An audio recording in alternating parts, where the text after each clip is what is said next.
The Buffalo Bills. Buffalo Bills, he says. Yeah, that's what I used to call them when I was younger.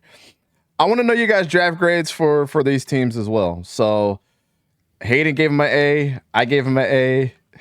Sword gave him an S. Oh, dude. And Don gave him a B. Don is the odd man out here. Yeah.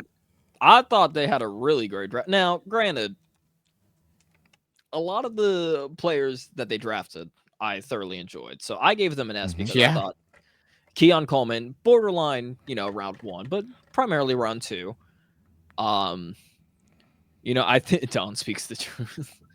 I think a lot more of 𝗕𝘂𝘀𝘀𝗀𝗀 being a good pick was you could have gotten 𝗎𝑉𝑢𝐿EGET in round 1, and I think I just froze. Hello? No, we're good. No, you're good. Okay, I'm good. It was just video that froze for me. You could have gotten 𝗎𝑉𝑢𝐿EGET at round 1, which I don't think he was borderline round 1, and you were able to get the Panthers to kind of jump on that opportunity, trade back, get more picks in this year's and next year's draft. Then you draft 𝗕𝘂𝘀𝘀𝗀𝗀, and it's also already kind of been stated that Buffalo is going to mainly go through their running back in James Cook and their tight end Dalton Kincaid. Yep. So now you have Now you have 𝗕𝘂𝘀𝘀𝘀𝗀, who is going to be your wide receiver 1. Khalil Shakir, wide receiver 2 or 3, whatever, training camp's going to look like for him. Then you add Cole Bishop in the second round as well, which I think we had him very highly, 1 or 2 safety, like number 1 or the number 2 safety. Oh, yeah. Which was the majority for all. I think all of us up here actually had him at number 1 safety.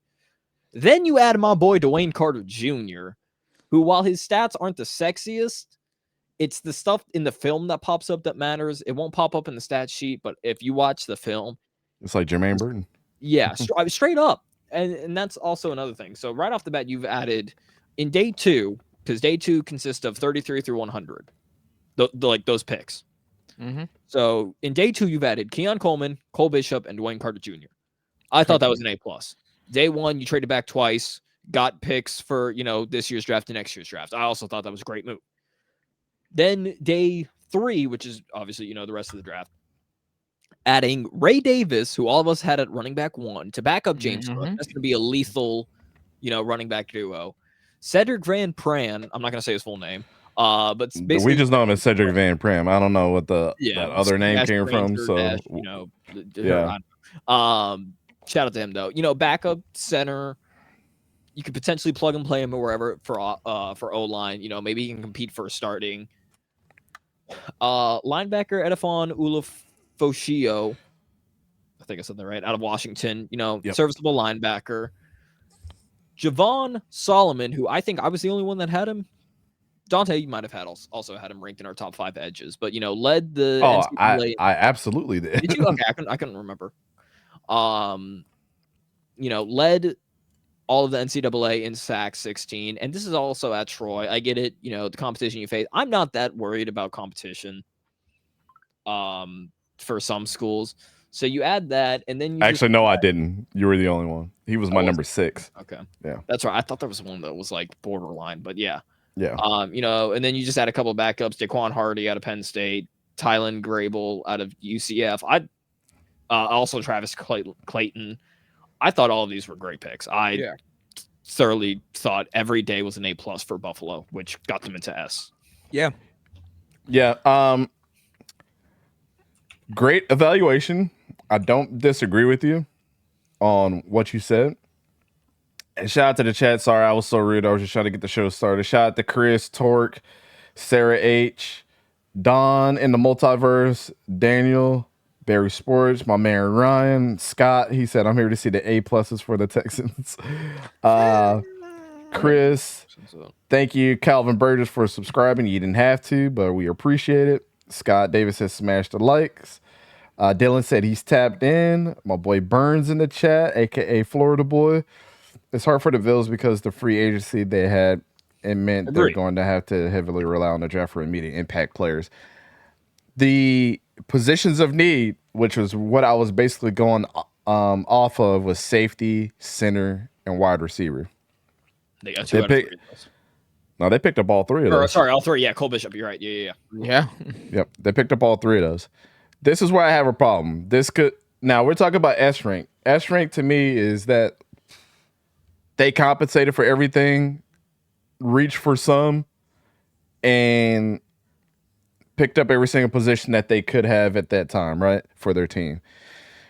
The one that I had the biggest problem with is Travis Clayton in the 7th round.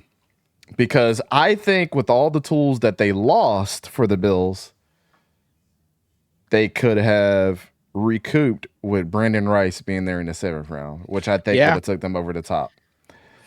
Yeah, I don't have a they problem could have with, done that or Trey anything Taylor, else. I agree. I agree with Scott. Not sure if Keon Coleman is wide receiver number 1. We watched a film on him and Adonai Mitchell. We kind of came out of both of those. I came out of the Adonai Mitchell one even more disappointed than I was in the Keon Coleman. But Keon Coleman has a skill set to be great. It's just the offense that they ran. Adonai Mitchell just was lazy for no reason. Like, I don't know. And again, the thing is as well with a lot of the kind of what it's already been said for Buffalo is it's mainly going to go through their running backs. Obviously, Josh Allen's a tough physical runner. It takes 2 people to tackle him. It's hard to solo tackle, Josh Allen. And then you got the tight end room. So now you're adding Keon Coleman on top of that. It's not like he's asked to be the main, receiving target. And he can be a wide receiver 1. It's just, again, in what Florida State was, it's a bit much more of a different, trying to think of the word, scheme than what Buffalo would have done. Yeah. Any thoughts, Hayden, before we move on? I couldn't think of the words. I apologize. Yeah. And here's the thing too, Keon Coleman, they can still go get a vet. There's still some good vets out there like Tyler Boyd, Michael Thomas, Zay Jones, freshly acquired in there. I'm about to say Zay Jones just at the open market. If you want to go get a deep guy, Marquez Valdez-Scantling, like there's still some decent wideouts as well there who you can go add depth to. But the pick I love the most is Cole Bishop. You lost both Poyer and Micah Hyde. Hyde is still a free agent. They can still technically bring him back if they want to pair him with Poyer. I mean, not Poyer. Bishop. That'll be absolutely fun to watch. You have a veteran to help mentor Cole Bishop as well, which will be huge in his development if you go bring back Micah Hyde. But overall, I like the draft. Dwayne Carter, absolute stud down in the trenches. Man, bullies his people. I'm so happy for my boy. No, I mean, like, hit after hit after hit in their draft was excellent. I just think getting Ray Davis in the 4th, great pickup. That's especially with James Cook. Yeah, are gonna absolutely tear up the league this flourished year. More at the later end of the season when they fired Joe Brady. Exactly. You got not Joe Brady. What's his name? I know who you're talking about. The guy who threw the hissy fit. You're talking about Ken Dorsey. Ken Dorsey. Thank you. I was I think Joe Brady was who replaced him. Yeah. You replaced him Joe with Brady Joe was who Brady. replaced Ken Dorsey. You're right. Yeah. And Joe Brady isn't afraid to run the ball, unlike Ken Dorsey did. I think we're going to see you. Ken Dorsey was a quarterback. That's why he wants to see the ball throw. He was all about running the ball. Even though he had Willis McGahee as his running back in college, but that's neither here nor there. Torque says, "Do y'all think that A.D. Mitchell's diabetes blood sugar thing is going to be a big problem for him?" No. No, and the only reason I say that is because we've seen other athletes have it not be a big problem. Exactly, like with Mark Andrews, who is kind of the predominant number 1 weapon there. We've seen, if this were a first time ever seen, he's the first ever player with diabetes to play in the NFL.